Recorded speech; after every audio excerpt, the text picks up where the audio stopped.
အားလုံးပဲမင်္ဂလာပါအငြင်းမြင့် education မှာယနေ့သင်ကြားမယ့်သင်ကြားရေး lesson ကတော့ G9 သင်ယူအခန်း1ရဲ့ Lesson-14 ပဲဖြစ်ပါတယ်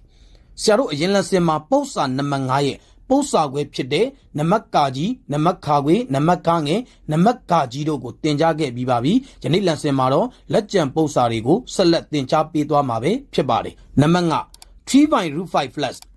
13 root 3 minus 7 root 5 plus 9 by root 3လို့ပေးထားပါတယ်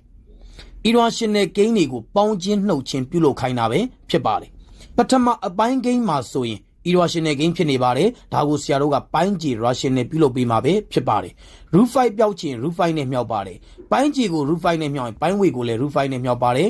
ပိုင်းဝေကို root 5နဲ့မြောက်လို့ရရှိလာသောတန်ဖိုးသည်3 root 5ပါ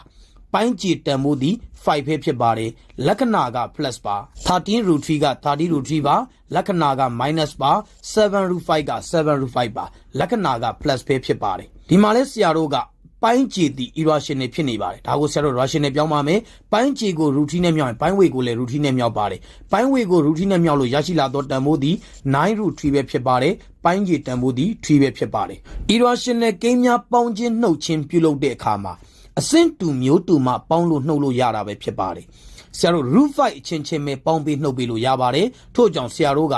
-7 root 5ကိုရှေ့ပို့လိုက်ပါမယ်3 root 5 by 5ပါလက္ခဏာက minus ပါ7 root 5ပဲဖြစ်ပါတယ်လက္ခဏာက plus ပါ30 root 3က30 root 3ပဲဖြစ်ပါတယ်ဆရာတို့ခြေစရာတန်ဖိုးရှိပါတယ်3တက်လီ3 3 3လီ9ပါရရှိလာသောတန်ဖိုးသည်3 root 3ပဲဖြစ်ပါတယ်ဆက်လက်ဖြည့်ရှင်းပေးပါမယ်3 root 5 by 5နဲ့7 root 5ကိုဖြည့်ရှင်းတဲ့အခါမှာဆရာတို့ကဘုံပိုင်းကြီးတူအောင်ပြုလုပ်ပေးပါမယ်ပိုင်းကြီး5ထားပေးပါမယ်ပထမအပိုင်းကိန်းဒီပြောင်းလဲစရာမလိုပါဘူး3 root 5က3 root 5ပဲဖြစ်ပါတယ်လက္ခဏာက minus ပါပိုင်းကြီးကို5နဲ့မြောက်ရင်ပိုင်းဝေကိုလည်း5နဲ့မြောက်ပါတယ်ခွန်5လီ35 35 root 5ပဲဖြစ်ပါတယ်irrational ဂိမ်းတစ်ခုကိုပေါင်းခြင်းနှုတ်ခြင်းပြုလုပ်တဲ့အခါမှာအဆင့်တူမျိုးတူသည့်အတွက်ပေါင်းပေးနှုတ်ပေးလို့ရပါတယ်ပေါင်းနဲ့နှုတ်တဲ့အခါမှာရှေ့ကမြောက်ဖို့ဂိမ်းတွေကိုပဲပေါင်းပေးနှုတ်ပေးရတာပဲဖြစ်ပါတယ်13ရဲ့3ရဲ့ပေါင်းရင်16ပဲဖြစ်ပါတယ်ရရှိလာသောတန်ဖိုးသည်16 root 3ပဲဖြစ်ပါတယ်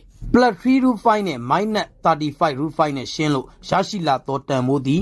minus 32 root 5ပဲဖြစ်ပါတယ်ပိုင်းကြီးတန်ဖိုးသည်5ပါလက္ခဏာက plus ပါ16 root 3က16 root 3ပဲဖြစ်ပါတယ် root 5နဲ့ root 3အမျိုးအစားမတူသည့်အတွက်ပေါင်းပေးနှုတ်ပေးလို့မရပါဘူးထို့ကြောင့်ရရှိလာသောတန်ဖိုးသည် -32 root 5 by 5 plus 16 root 3ပဲဖြစ်ပါတယ်ယနေ့သင်ကြားပေးခဲ့တဲ့ပု္ပ္ပစာနံပါတ်5ရဲ့ရှင်းလင်းချက်ကိုနားလည်လိမ့်မယ်လို့ထင်ပါတယ်အားလုံးကိုကျေးဇူးတင်ပါတယ်ရှင်လန်းချမ်းမြေ့ကြပါစေဗျာ